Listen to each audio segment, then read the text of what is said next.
Hey everyone, Ben here. Now I'm a sim racer who spends most of his time on iRacing, Assetto Corsa and AMS2, but every year I buy the official Formula 1 game and let you fellow sim racers know if it's worth your time.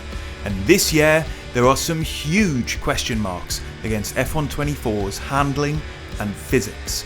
Let me explain.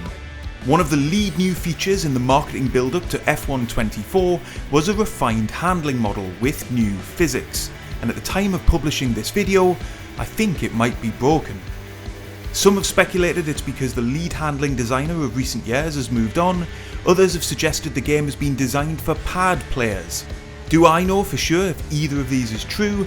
No, I don't. But there are so many alien and slightly strange things going on here that I can only imagine that things aren't working the way that they're intended to.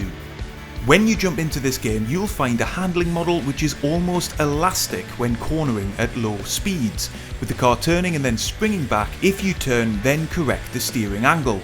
Snappy doesn't begin to describe the translation of tiny movements in the wheel to the nose of the car in the game. Sometimes it feels as if the axle is in the wrong place on the car, that you're driving it from the very tip of the nose, but at the same time there's a dead zone in there too, where it feels like all force feedback disappears and the car becomes uber responsive while you feel almost nothing through the wheel.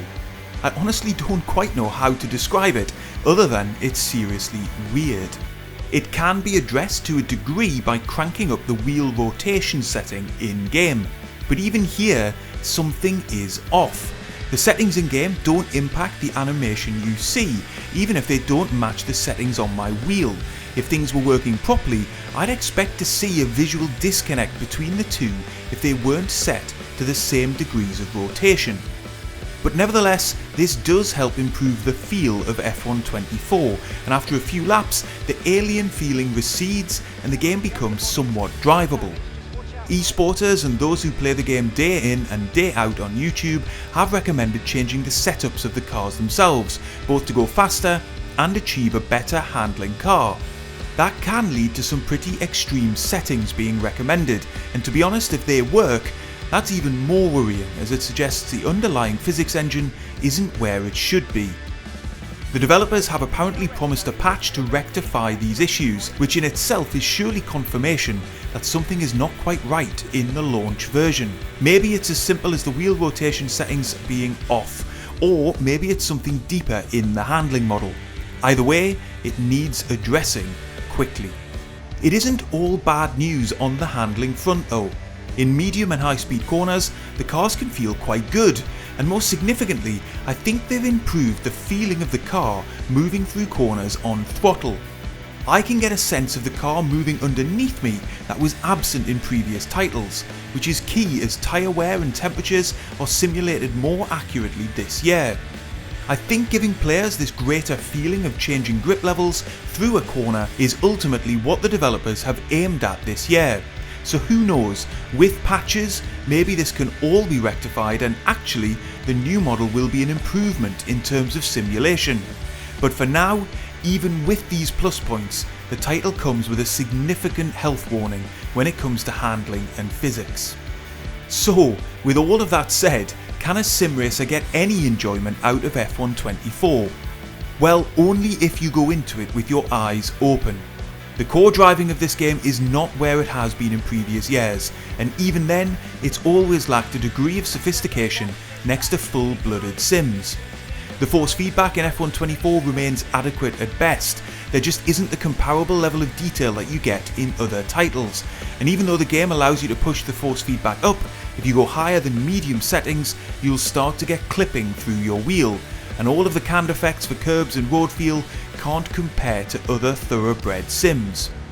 But if, like me, you're into sim racing to live out your motorsport dreams and fantasies as much as achieving an exacting level of realism on all fronts, then there could be some enjoyment to be had here.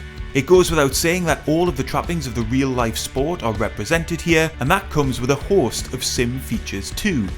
Tyre management is key, in-car systems like ERS require more active management this year, fuel management is often required, simulation damage is present and correct, and wear and tear will affect the performance of different car parts across the race.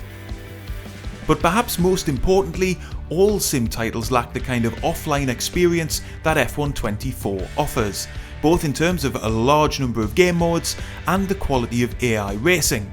A new driver career offers significant potential with a host of new RPG-like features, secret meetings between teams, and on and off track rivalries with teammates and other drivers. Elsewhere though, the amount of innovation on previous years appears to be limited, and while ranked online racing remains part of the offer here, at the time of publishing I haven't had the opportunity to experience it, but based on my online races in F1 23, my hopes are not high. So ultimately it comes down to this: does the content on offer in the game mitigate a handling model that needs fixing, and can both together justify a price of £60 or higher? For the first time in 3 years, my feeling is that right now it does not.